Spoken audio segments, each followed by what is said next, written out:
Hi, welcome to Glider Fix. My name is Felicia. In today's video, I'll be sharing with you on how to fix portfolio premium not working after payment. There are a few reasons for that. The first could be because of glitches. The second could be because of bad network.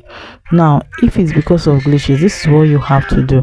Now, you click on your profile, click on the settings and privacy option here.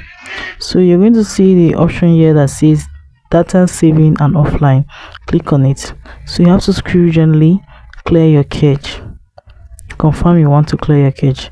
Having done that, you go out from the app. Now click steadily on the app, click on the app info. From here, you're going to clear the cache from the phone by clicking on storage and cache again, and also clear the cache from this section. The next thing you can do is to make sure you have a correct or you have a connected data, or you can switch from your mobile data to your Wi-Fi. Having done that, I think it's going to solve it for you. You can also turn on your airplane for like 15 to 20 minutes, then you turn it off. Restart your phone by clicking on the power button steadily. Click on the restart option, confirm you want to restart the phone, and with this it's going to allow you to have full access to your Spotify premium after paying. So guys, that is it on how to fix Spotify premium not working after payment.